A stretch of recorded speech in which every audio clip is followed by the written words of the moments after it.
Welcome. Let's dive right into week 28 of our Masterclass Explainer series.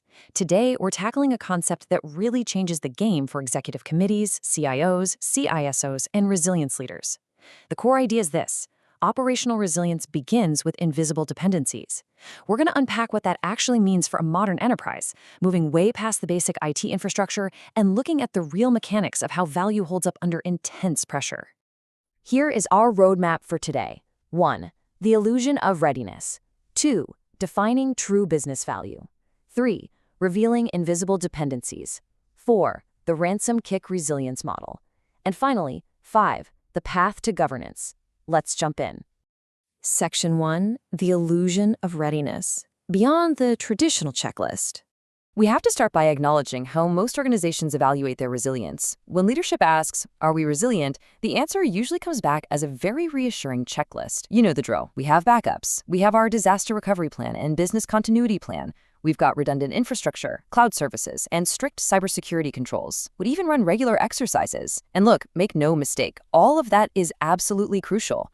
But none of it is enough on its own, because while that checklist feels very comforting, it's actually answering a fundamentally different question than the one we need to be asking when a crisis hits.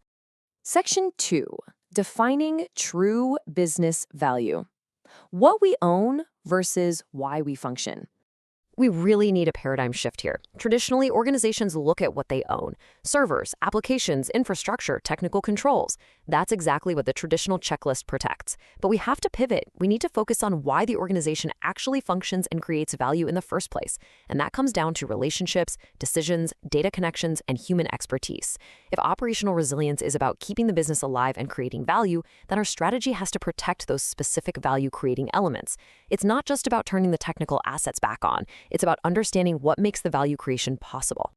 Section 3. Revealing invisible dependencies. The hidden web beneath simple processes. To really grasp how value is created, we need to zoom in. Let's look at a deceptively simple sequence that happens all day, every day in business. A customer places an order. That order gets validated. The products are prepared. The goods are shipped. On the surface, it's just a linear, straightforward sequence. But if we explode that simple process, we uncover a really dense, hidden web of dependencies. Think about it. For that one single order to actually succeed, you need customer master data, pricing rules, accurate inventory info. You're relying on business approvals, financial controls, and supplier availability. It depends on warehouse operations, identity management, human expertise, and strict regulatory compliance. Every successful order relies on dozens of relationships having to work together flawlessly. And here is where we find a massive gap in how organizations prepare for disruption. Most companies will meticulously document the applications involved in a process, but very few document the relationships that truly enable it.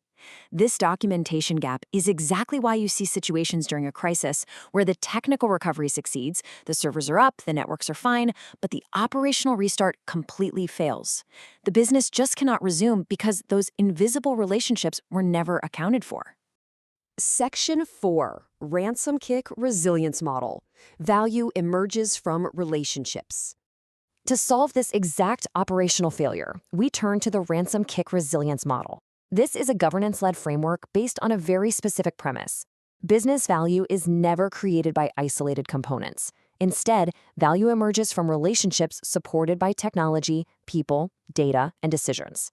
Assets simply do not create value in isolation. Technology supports the relationships, people maintain them, data connects them, decisions coordinate them, and governance protects them. The absolute core of this model is this: when one essential relationship disappears, business value may disappear with it, even if every technical platform remains completely operational. Imagine your network is fully restored, but a key external supplier remains offline. Or maybe an essential executive validation can't happen because an approval workflow is missing. Your servers are humming along perfectly, but your business is at a dead stop. The real obstacle wasn't technical, it was an invisible dependency. And look, this challenge is only accelerating in our modern interconnected ecosystem. We are rapidly adopting cloud platforms, software as a service, global suppliers, distributed teams, shared business services, and artificial intelligence.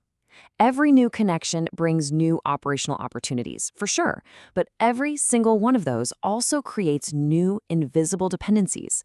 And the danger is, many of these dependencies will stay completely hidden until a sudden crisis exposes them, which is usually when it's far too late. Section 5, the path to governance. Asking the right questions. It's time to turn this theory into actionable governance. I want you to ask yourself right now, which dependency creates the greatest operational risk in your organization? Which relationship supports multiple business capabilities? What missing piece of human competence could delay your entire recovery? Notice these aren't IT infrastructure questions, they are governance questions. Because technical questions alone just don't solve the realities of modern operational failure anymore. To truly govern resilience, we have to change our starting point.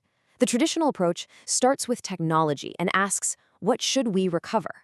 The Ransom-Kick Resilience Model starts with business value and asks, what must continue creating value? Just by changing that one starting question, you fundamentally alter your business impact analysis, your disaster recovery plans, and your business continuity plans. You start prioritizing capabilities over components. This perspective totally transforms the role of your documentation. Traditional documentation focuses on systems. It lists technology features and maps hardware dependencies. Operational documentation, on the other hand, focuses on relationships. It explains how value flows through the business. It maps dependencies like required approvals, trusted data, and human competence. Our documentation has to evolve to map these capabilities, not just list applications, because as complexity grows, our visibility has to grow right alongside it. The organizations that truly understand their invisible relationships, they recover differently. They make sharper decisions, they prioritize better, and they rebuild faster. And it's not because they own better technology. It's because they have deeper visibility into how their business actually functions. Operational resilience begins long before recovery. It begins with making invisible dependencies visible. When you have deep organizational understanding, you're going to have significantly fewer surprises when a crisis actually strikes. I highly encourage you to continue the conversation, dive deeper into the Ransom-Kick Resilience Model, and understand what truly enables an organization to continue creating value under pressure. You can find comprehensive resources at www.ransom-kick.com. To discover Archionis, our operational resilience structuring and governance environment, visit www.archionis.app. You can watch our complete Masterclass Explainer series on the Archion Group YouTube channel. If you prefer audio, tune into the French podcast, Conversations Resilience Ransom-Kick, or the English podcast, Ransom-Kick's Resilience Talks. This is all brought to you by Fabian POLISOIDIS, founder of Ransom-Kick, designer of the Ransom-Kick Resilience Model, and author of the Ensuring Operational Resilience book series. As we wrap up, I want to leave you with a thought to prime you for our next masterclass. Next week, in week 29, we'll continue this journey with another fundamental concept. Organizations are never stopped by a single dependency. They are stopped when an entire dependency chain is broken.